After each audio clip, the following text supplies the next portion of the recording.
The phone vibrated against my desk, my mother's name flashing across the screen like a warning sign. I let it ring 4 times before answering, each ring matching the rapid beating of my heart. "Bailey, darling!" Her voice dripped with the same sugary sweetness she'd always used when she wanted something. "Your father and I have wonderful news. We're coming to visit this weekend." My stomach dropped. I'm Bailey Wade, and at 32, I'd built a life precisely calculated to keep my parents at arm's length. The success of my wellness retreat business meant I could afford a beautiful home in Vermont, far from their Florida residence. Distance had been my greatest ally. This weekend, I gripped my pen tighter, watching as my carefully organized schedule for the next few days seemed to crumble before my eyes. "Mom, I have 3 retreat openings to oversee." "Oh, surely you can spare time for your parents. We haven't seen your new house yet, and you know how much your father hates FaceTime." I closed my eyes, remembering the last time they'd visited, 5 years ago.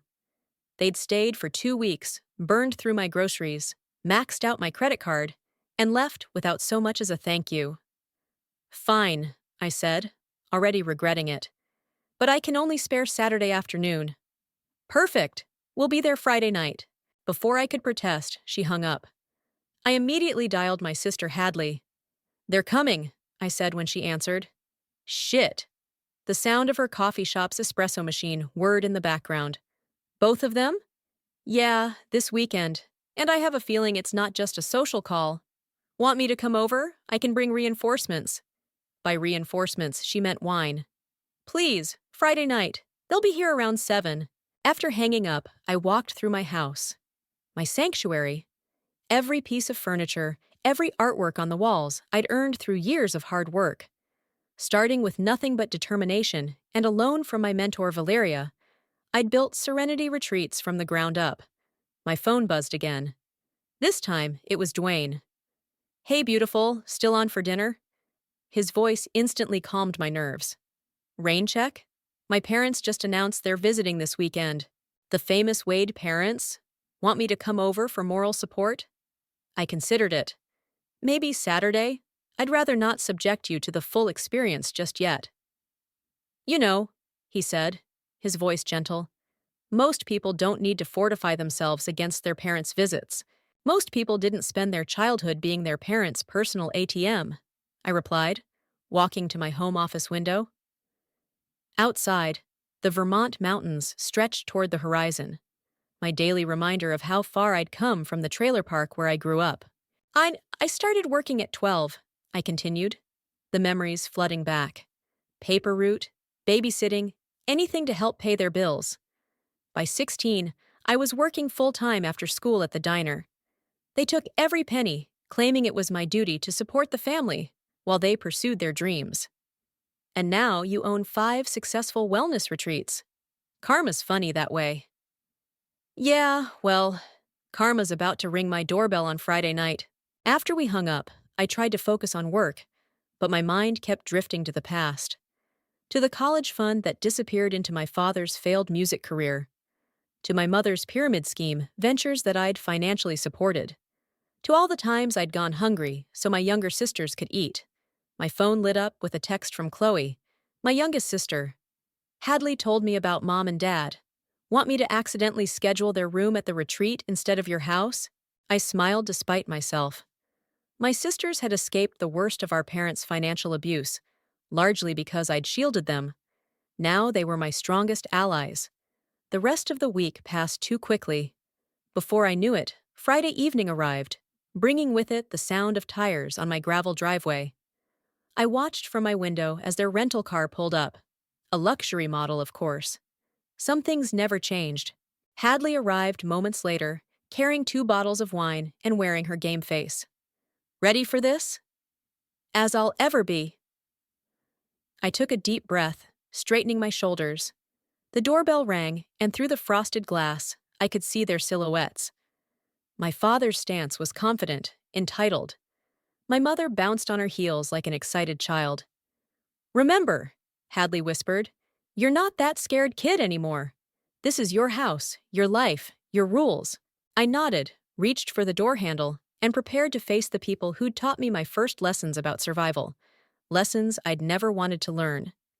Bailey Bear! My mother rushed forward, enveloping me in a cloud of expensive perfume.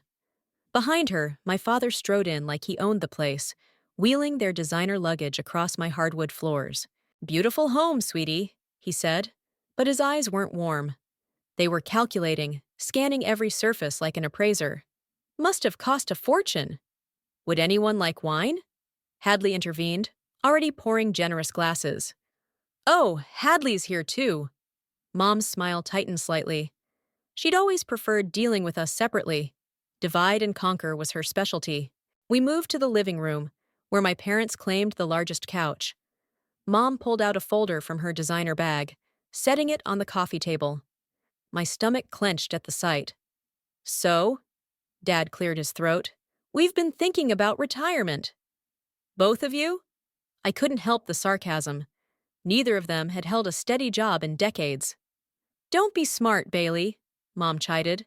Your father's music career could still take off, but we need to be practical about our golden years. Hadley snorted into her wineglass. I shot her a warning look. We've been looking at options, Dad continued, pulling papers from the folder. But everything in Florida is so expensive now. Then your mother had a brilliant idea. This house, Mom gestured around, is far too big for just you. And with all your retreats, you're barely here anyway. The room went silent. Even the ice in our glasses seemed to stop clinking. What exactly are you suggesting? My voice came out steadier than I felt. We want to live here, Dad said plainly. You can stay too, of course. It'll be like old times, one big happy family. Hadley choked on her wine. You can't be serious. Actually, Mom pulled out more papers. We've already spoken to a lawyer. Since Bailey's success came from our early investment in her education. Investment? I stood up so quickly my wine sloshed. You mean the money I earned working doubles at the diner while you bought timeshares? Now, Bailey. Dad's voice took on that patronizing tone I remembered from childhood. We sacrificed everything for you girls. Sacrificed? Hadley jumped in. Bailey paid our mortgage when she was 17. She bought my school supplies, my clothes, my...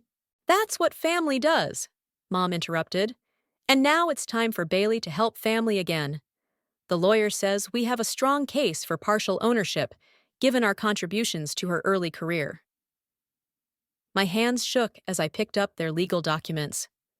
You're suing me for my house? Only if necessary, darling. Mom smiled sweetly. We'd prefer to handle this as family. The room spun slightly. I felt Hadley's hand on my arm, steadying me. Get out, I whispered. Bailey! Dad stood, towering over me like he used to when I was small. Don't be difficult. We're your parents. We have rights. Rights? My voice rose. Like my right to a childhood? My right to go to college instead of supporting your schemes? Those rights? Everything we did was for this family. Mom's voice cracked theatrically. No, I stepped closer. Everything I did was for this family. Everything you did was for yourselves. We'll give you time to think about it. Dad gathered their papers. Our lawyer will be in touch Monday if we don't hear from you. They left their wine glasses empty on my coffee table, no coasters, of course, and showed themselves out. The door hadn't even closed before my legs gave out. Hadley caught me, guiding me to the couch. I'm calling Chloe and Dwayne. They're going to take everything, I whispered. Again. Like hell they are. Hadley was already dialing. Remember my friend from law school? The one who specializes in family law? We're calling her right now. My phone buzzed. A text from Mom. Sleep on it, sweetie. Family should stick together. I think I'm going to be sick, I muttered. No. Hadley grabbed my shoulders. You're going to be angry. You're going to fight. And this time, you're going to win. She was right. The nausea in my stomach was rapidly turning to rage. I'd spent my entire adult life building boundaries, creating success, making something of myself. I'd be damned if I'd let them tear it all down now. Call your lawyer friend, I said, standing up straighter. But first, call Valeria. I think I have an idea. What kind of idea? I walked to my window, looking out at the mountains that had given me strength for so long. They want to live here? Fine. But it'll be on my terms this time. And trust me, they have no idea what they're in for. Hadley's smile turned wicked. Now that sounds like a plan I want to hear. A wellness retreat for difficult clients? Valeria's laugh echoed through my kitchen the next morning. Bailey, that's deliciously evil. I was surrounded by my support system. Valeria, my mentor and first investor. Dwayne, who'd brought breakfast and his unwavering support. And my sisters, both looking more energized than anyone should at 7 a.m. Not evil, I corrected, spreading documents across my kitchen island. Therapeutic. They want to live under my roof?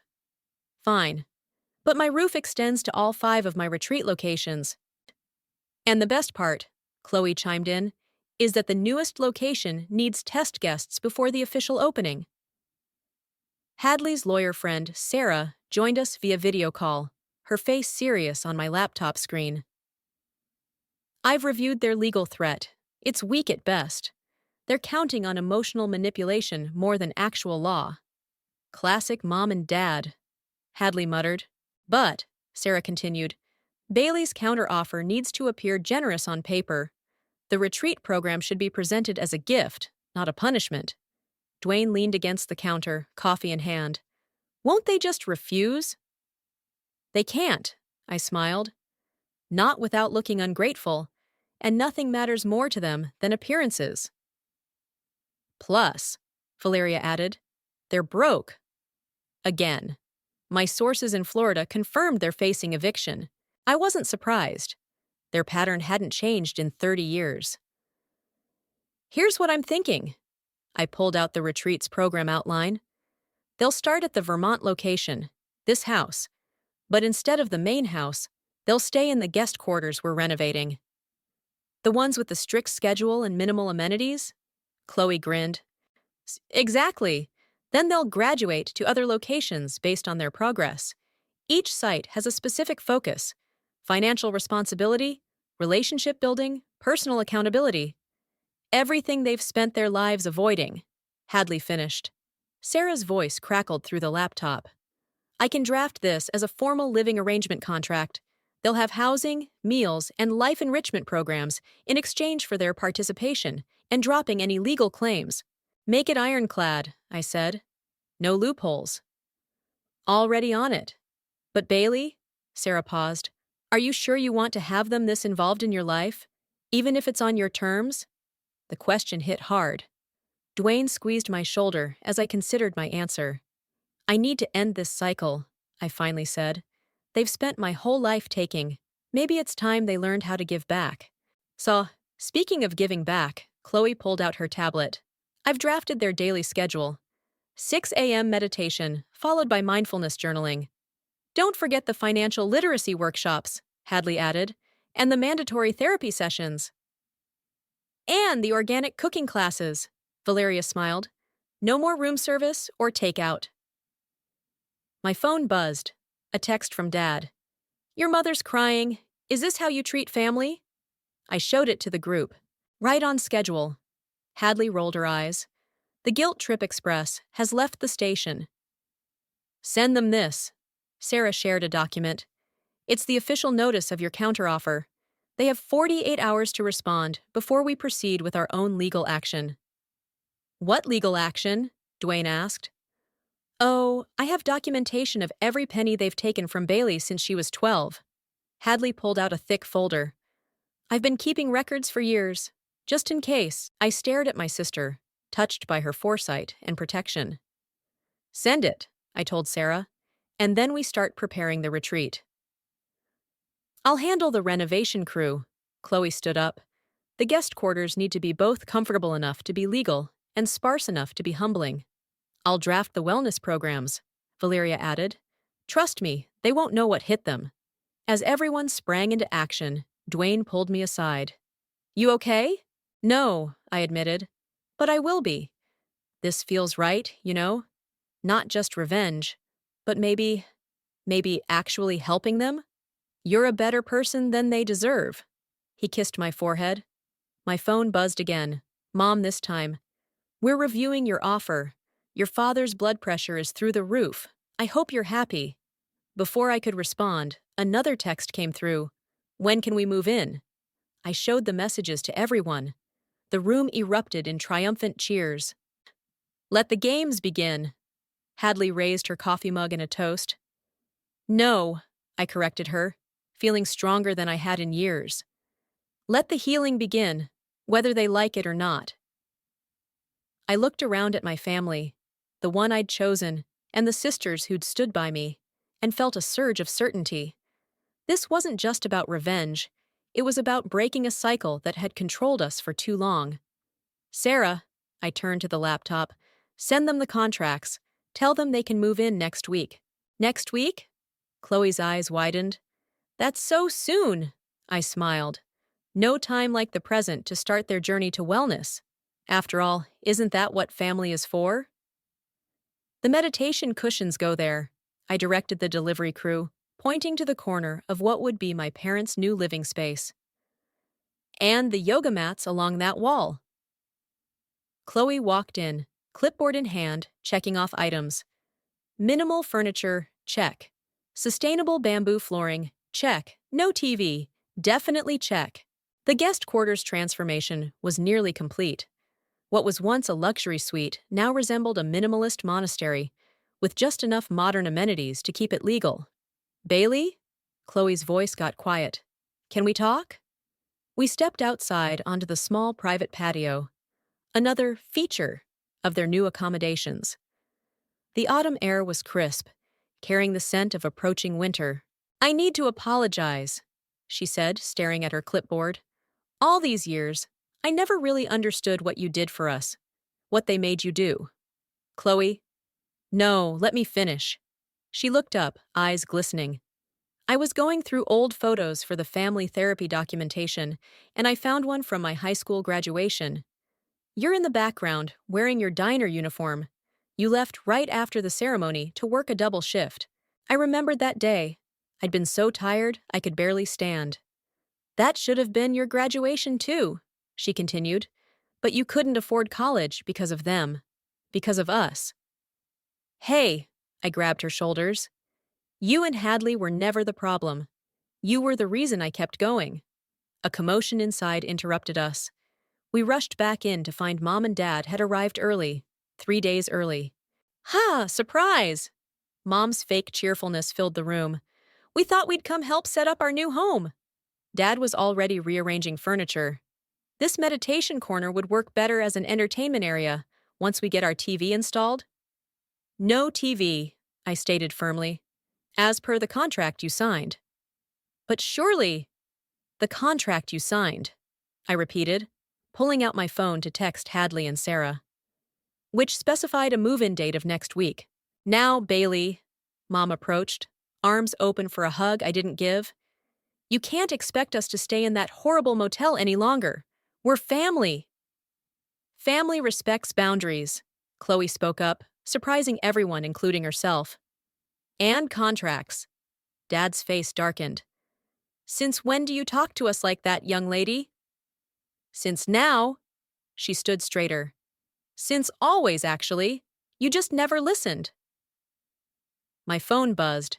Hadley was on her way with Sarah. Good.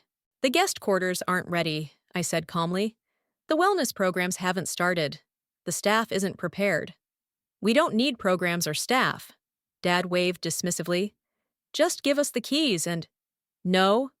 The word came out stronger than I'd ever said it to them. This isn't a negotiation. Either you follow the program as agreed or the deal's off. Your choice. Mom's eyes welled with tears. Right on cue. After everything we've done for you. Everything you've done?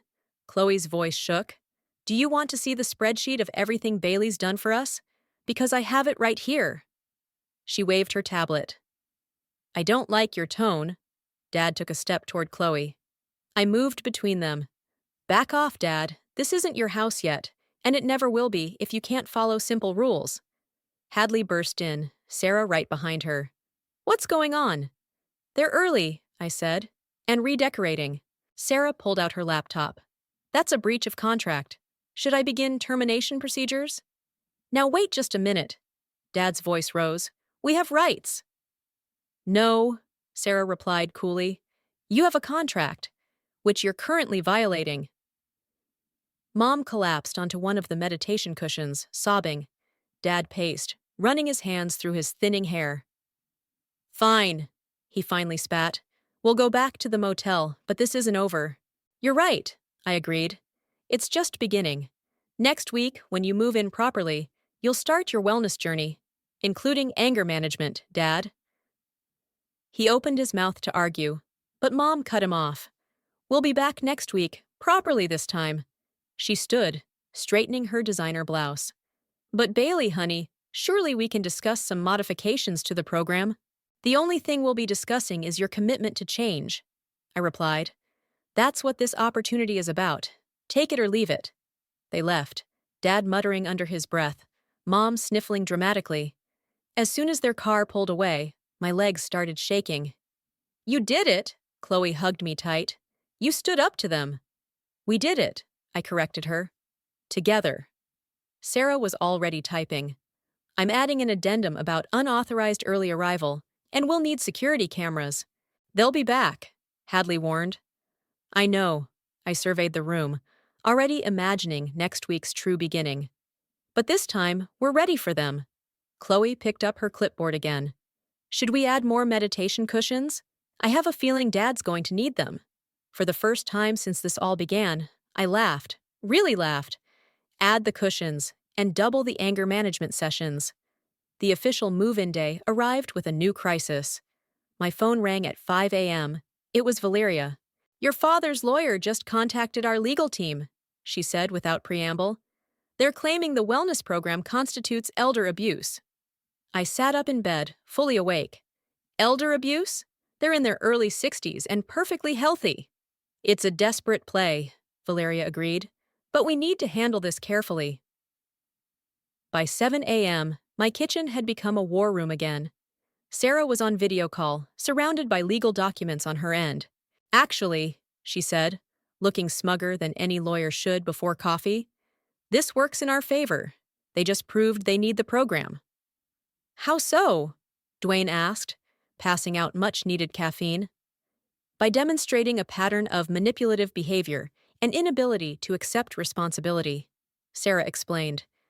I've already filed a counter-response suggesting that their reaction proves the necessity of the wellness intervention they agreed to. My phone buzzed with a text from Mom. The lawyer was your father's idea. You know how he gets. Can't we just talk about this? Don't respond, Hadley warned, reading over my shoulder.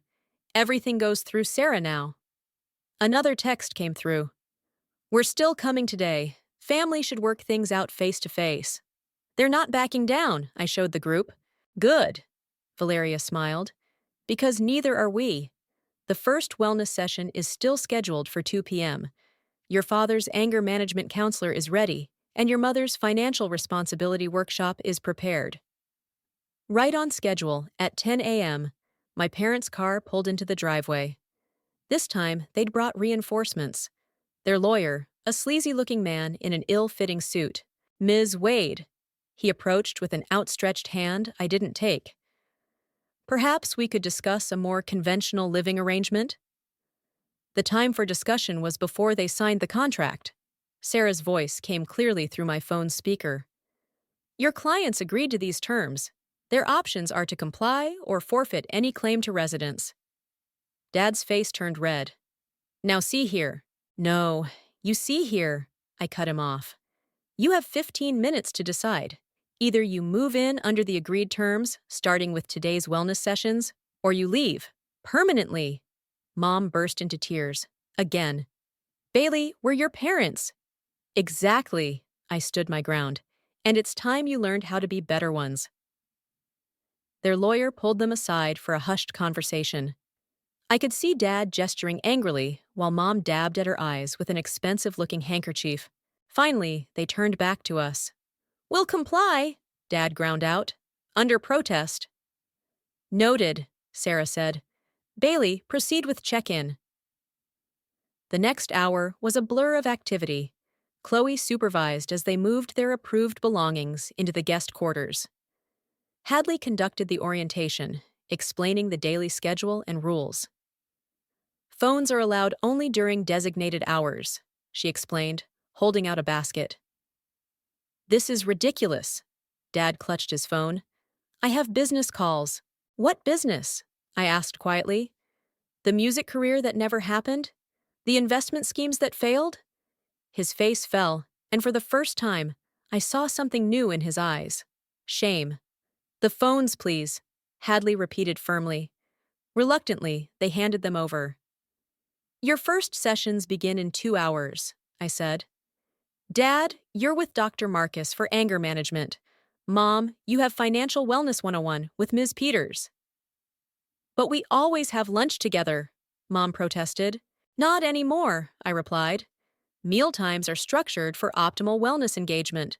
As if on cue, Valeria arrived with their lunch. Simple, healthy portions that looked nothing like their usual rich restaurant meals. What is this? Dad poked at the quinoa bowl. Nutrition is a crucial part of your wellness journey, Valeria explained cheerfully. You'll learn to prepare similar meals in your cooking classes. Cooking classes? Mom looked horrified. But we don't cook. You do now, I said, starting tomorrow morning at 6 a.m. They ate in stunned silence while I reviewed their schedule with Valeria. Every hour was accounted for. Therapy, classes, physical activity, structured social time. This isn't what we imagined, Mom said quietly. I know, I replied. That's the point.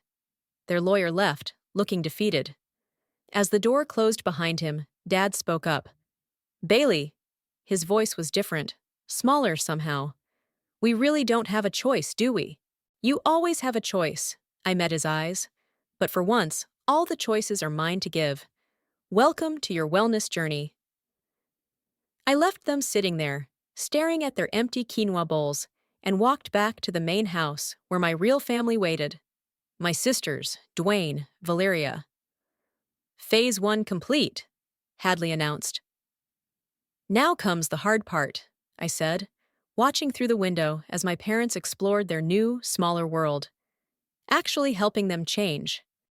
If anyone can do it, it's you. Dwayne squeezed my hand. I wasn't so sure, but for the first time in my life, I had all the power. And I intended to use it wisely. I will not do sunrise yoga, Dad's voice echoed across the retreat grounds at 5:45 a.m. I watched from my office window as Valeria, ever patient, stood her ground. The schedule is non-negotiable, Jonathan. Your day begins with yoga and meditation. This is insane, he protested, still in his designer pajamas. I'm 61 years old. Perfect age for developing flexibility, both physical and mental, Valeria replied smoothly. Mom appeared behind him, looking lost without her usual full makeup. John, maybe we should try it. Remember what Dr. Marcus said about trying new things? 3 days into their wellness journey, and the cracks in their facade were starting to show. I picked up my phone to text Hadley. You need to see this, I wrote. Dad's about to do his first downward dog. She replied instantly, recording it? Security cameras got it covered. I watched as Valeria led them through basic poses. Dad's face turned redder with each movement, while Mom kept losing her balance, unused to functioning without her morning mimosa. A knock at my door revealed Chloe with their progress reports. You're going to want to see these, she said, dropping files on my desk. I opened the first one, Dad's anger management assessment. Severe control issues stemming from deep-seated insecurity, I read aloud. Recommends doubled sessions. Mom's is better, Chloe pointed to the second file. Her financial counselor says she showed genuine surprise when presented with the total sum of money she's taken from you over the years. Surprise or remorse? Both, maybe? She cried during the session. Real tears this time, not the usual performance. A commotion outside drew our attention back to the window. Dad had fallen trying to attempt a warrior pose. This is abuse, he shouted from the ground. No, Valeria helped him up. This is growth. Now let's try that pose again. My phone buzzed. Dwayne checking in. How's the morning entertainment? Better than Netflix, I replied. Coming to dinner tonight? Wouldn't miss it. First family dinner under the new regime, right? Right. 6 p.m. sharp in the main dining room. The day unfolded according to schedule. After yoga came breakfast, organic, portion-controlled, followed by separate morning sessions. Dad had financial responsibility training, while Mom attended a workshop on emotional manipulation and its impacts. At lunch, I found Mom sitting alone at her designated table, pushing food around her plate. Bailey! She looked up, her face naked without its usual layers of makeup. Could we talk? I sat down, maintaining professional distance. That's what therapy is for. No, I mean really talk. About. She gestured vaguely. Everything. Mom, I saw the spreadsheets, she interrupted. In financial literacy class. Every penny you earned, everything we took. I never added it up before. I stayed silent, watching her face. We told ourselves it was normal, she continued, that children should help their parents. But seeing it all laid out like that, her voice cracked. We stole your childhood, didn't we? Before I could respond, Dad stormed in. Karen, don't talk to her without me present. Actually, I stood up. Unauthorized conversations are against program rules. Mom, you have art therapy in 5 minutes. Dad, Dr. Marcus is waiting. The evening's family dinner was a carefully orchestrated event. Hadley and Chloe arrived early to help set up. Dwayne brought wine. For us, not them. Remember, I briefed everyone, this is their first test. Let's see if 3 days of therapy have made any difference. My parents arrived exactly on time, looking exhausted from their full day of sessions. Before we eat, I announced, the program requires each participant to share one meaningful insight from their day. Dad shifted uncomfortably. Pass. Not an option, Hadley said. Share or no dinner. He sighed heavily. Fine. Dr. Marcus says my anger comes from feeling out of control, and that maybe I've been trying to control others because I never learned to control myself. The table fell silent. None of us had expected actual self-awareness so soon. Mom spoke next, her voice small. I learned that saying I'm your mother isn't an excuse for bad behavior. It's actually the reason I should have behaved better. Chloe dropped her fork. Hadley's mouth fell open. I felt Dwayne squeeze my hand under the table. Well, I managed. That's good insight. The rest of dinner passed in awkward conversation and long silences. As they left for their quarters, Mom turned back. Bailey, thank you for not giving up on us completely. I watched them walk away, leaning into Dwayne's supportive embrace. They're actually trying, Chloe said, amazed. Don't celebrate yet, Hadley warned. Remember, Mom's best performances always came right before her biggest asks. But something felt different this time. Maybe it was the lack of makeup and designer clothes. Maybe it was the exhaustion from actual work. Or maybe, just maybe, the wellness program was doing its job. Tomorrow's another day, I said. Another chance for them to prove if this change is real. 2 weeks into the program, the real breakthrough happened during a mandatory family therapy session. Dr. Marcus sat with all of us, me, my parents, and my sisters, in the retreat's counseling room. Today, he said, we're going to do a role reversal exercise. Parents, you'll hear from your daughter's perspective. Girls, you'll finally speak freely. Dad immediately tensed. We've heard plenty. No, Dr. Marcus cut him off. You've defended plenty. Today, you only listen. I went first, pulling out a worn piece of paper. This is my college acceptance letter to NYU. Full scholarship. Mom's face lit up. But you never told us.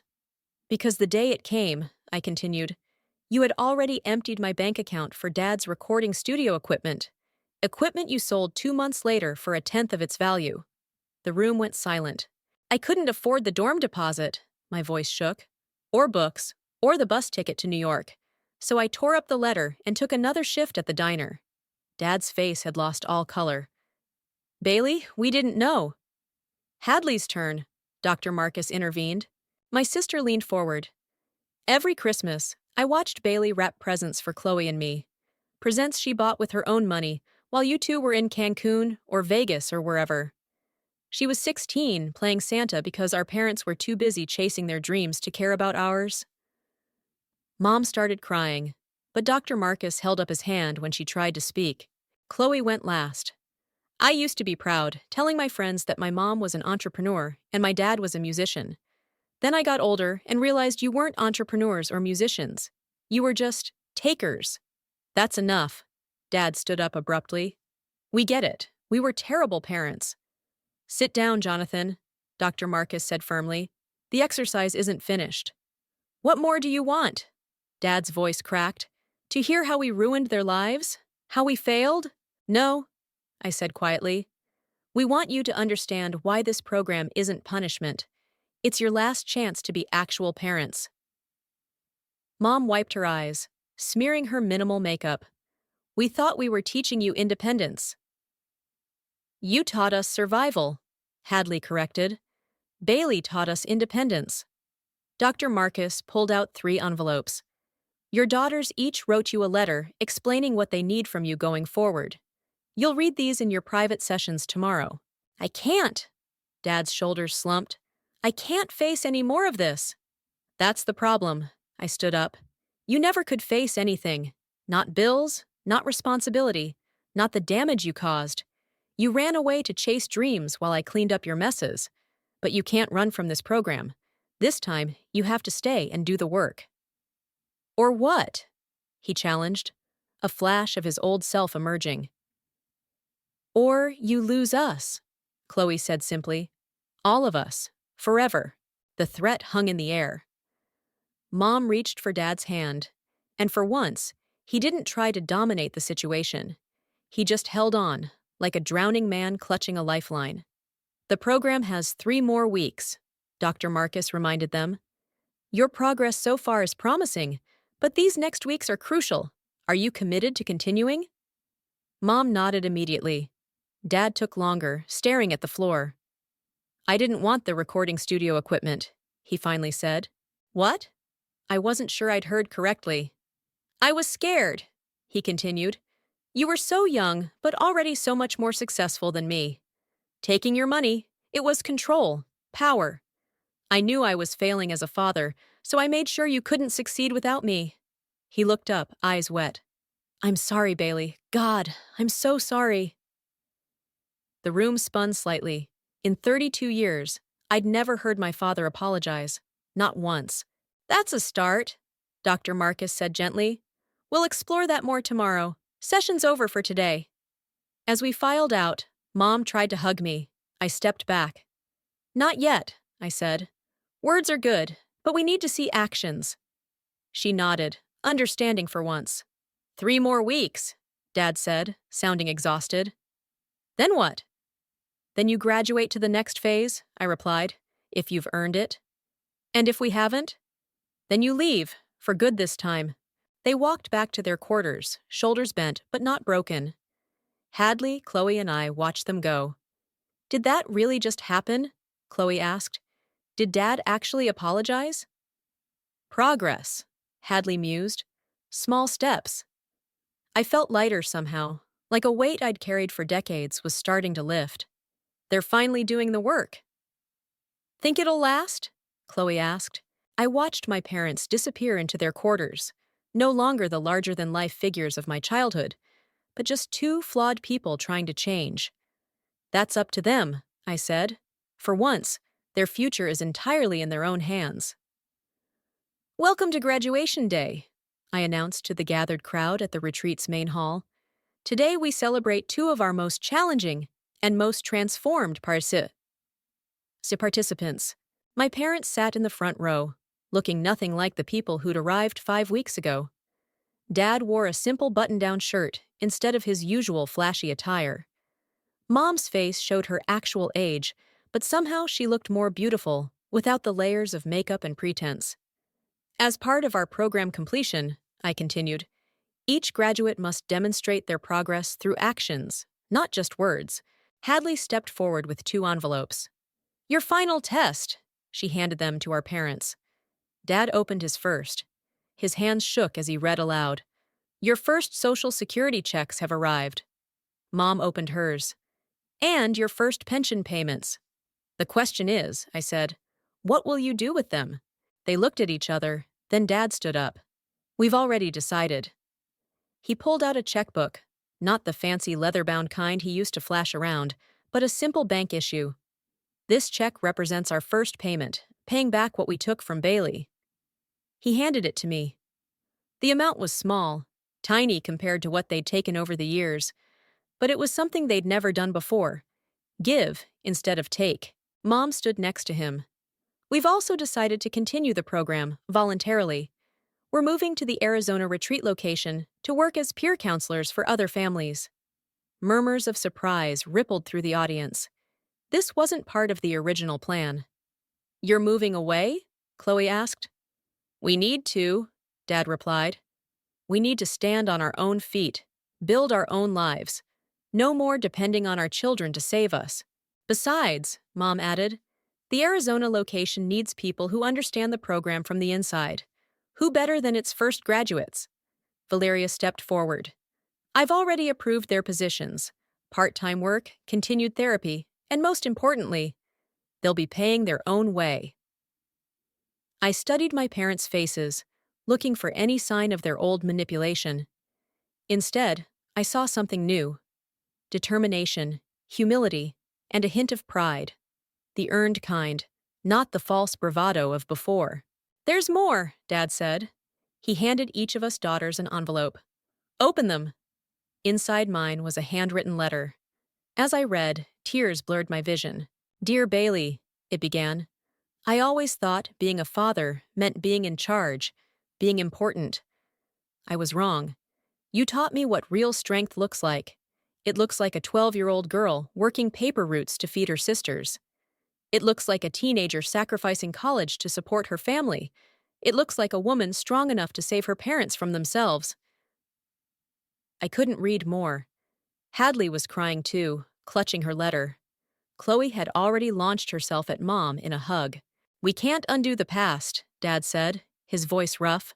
But we can do better from here on out. No more taking, no more running, no more expecting you to fix our messes.